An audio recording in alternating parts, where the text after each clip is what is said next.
क्या आप जानते हैं कि दुबई में फॉर्च्यूनर का प्राइस 38 लाख रुपीज है और वहीं इंडिया में इसका प्राइस 55 लाख रुपीज है। वहीं हम लोग बात करें मस्टैंग की तो उसका भी हाल कुछ यही है। दुबई में इसका प्राइस 70 लाख रुपीज है और इंडिया में यह 80 लाख टू 85 लाख तक वेरी करता है। लेकिन ऐसा क्यों? इसके पीछे का कारण है टैक्स, जो हम लोग गवर्नमेंट को पे करते हैं फैसिलिटीज के नाम पर। लेकिन गवर्नमेंट हम लोगों को जो फैसिलिटीज देता है वह सभी लोग जानते हैं। सर, पिछले 10 सालों में टैक्स लगा कर सरकार ने एक देश के आम आदमी का खून चूस लिया। अब आप मानिए, आप 10 रुपए कमाते हैं, उसमें से 3 साढ़े 3 रुपए आप इनकम टैक्स के माध्यम से दे देते हैं, 2 रुपए 2.5 रुपए जीएसटी आपका चूस लेता है, 1.5-2 रुपए आपका कैपिटल गेन टैक्स लगता है, सेस सरचार्जेस 1-1.5 रुपए के लग जाते हैं, तो मात्र 10 रुपए में से 7-8 रुपए तो सरकार के खजाने में चला जाता है। तो आम इंसान को मिलता क्या है, आम आदमी को मिलता क्या है? और सरकार जो हमसे इतना टैक्स लेती है उसके बदले में सरकार हमें देती क्या है? Cooks flatbread for her family on a fire made of wood and dried cow dung.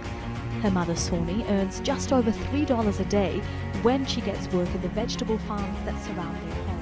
इस वीडियो में हम लोग जानने वाले हैं कि गवर्नमेंट हम लोगों से किस बेसिस पे टैक्सेस चार्ज करती है। गवर्नमेंट हम लोगों से दो तरह से टैक्स लेती है, पहला डायरेक्ट टैक्स और दूसरा इनडायरेक्ट टैक्स। इसके अलावा भी हम लोग गवर्नमेंट को कुछ और तरह की भी टैक्सेस देते हैं, जिनके बारे में हम लोग वीडियो में आगे बात करेंगे। तो चलिए जानते हैं इन सब के बारे में एक एक करके। तो पहले हम लोग बात करते हैं डायरेक्ट टैक्स के बारे में। डायरेक्ट टैक्स हम उसे कहते हैं जो हम गवर्नमेंट को डायरेक्ट पे करते हैं, जैसे इनकम टैक्स। इनकम टैक्स आपके अर्निंग और प्रॉफिट पर डिपेंड करता है। आप जितना ही अधिक कमाओगे आप उतना ही ज्यादा टैक्स भरोगे। और दूसरा है कॉर्पोरेट टैक्स, जो कंपनीज भरती है गवर्नमेंट को अगर वो प्रॉफिट बनाती है तो। अब हम लोग बात करते हैं इनडायरेक्ट टैक्स के बारे में। तो इनडायरेक्ट टैक्स होता है वह हम लोग गुड्स और सर्विसेज पर गवर्नमेंट को देते हैं, जिसे हम लोग जीएसटी के नाम से जानते हैं, goods and services tax. For example, अगर आप कॉफी के लिए 100 रुपया देते हैं तो उसमें जीएसटी भी इंक्लूडेड रहता है। जीएसटी का परसेंटेज वेरी करता है। जीएसटी दरअसल 5% से लेकर 28% तक चार्ज किया जाता है। जो हम लोगों का बेसिक नीड्स है, जो हम लोग बेसिक सामान खरीदते हैं, उस पे 5% का जीएसटी लगता है। जैसे कि जो हम लोग घर में एलपीजी सिलेंडर यूज करते हैं और हम लोग का जो एडिबल ऑयल्स है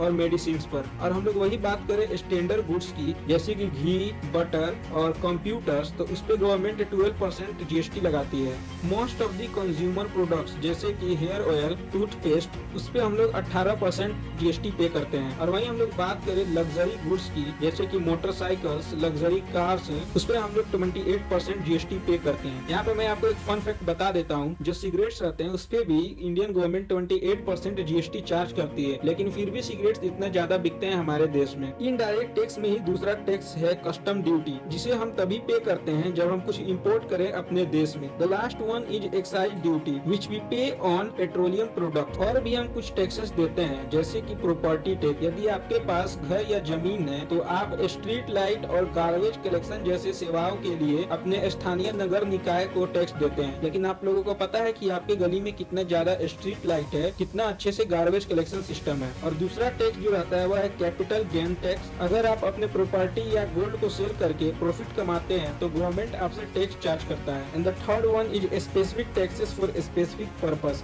जैसे कि सेस। सेस मतलब टैक्स ऑन टैक्स। हाँ, सुनकर थोड़ा अजीब लगा होगा, लेकिन एजुकेशन और हेल्थ जैसे चीजों पर भी हम टैक्स देते हैं गवर्नमेंट को। और द लास्ट टैक्स हम लोगों से गवर्नमेंट लेती है वह है सर्ज चार्ज। अगर आप निश्चित सीमा से ज्यादा अर्न करते हैं तो आपको एक और टैक्स देना पड़ता है, जिसे हम लोग सर्ज चार्ज टैक्स कहते हैं। हाईवेज के लिए हम लोग गवर्नमेंट को टोल टैक्स देते हैं और इंटरटेनमेंट टैक्स देते हैं मूवीज टिकट्स पे और इंटरटेनमेंट की चीजों पे। तो गवर्नमेंट कुल हम लोगों से इतना टैक्सेस चार्ज करती है, लेकिन वह हम लोगों को कितना फैसिलिटी प्रोवाइड करती है वह आपको भी पता है और हमें भी पता है। क्योंकि हमें अपने देश में कहीं भी जाइए, ना ही आपको अच्छे से ट्रांसपोर्ट सिस्टम मिलेगा और ना ही एजुकेशन सिस्टम। तो आज की वीडियो में बस इतना ही। और गौर कीजिएगा कि हम लोग गवर्नमेंट को टैक्स जितना देते हैं वह हमें उतना फैसिलिटीज प्रोवाइड करती है कि नहीं। तब तक के लिए बाय बाय।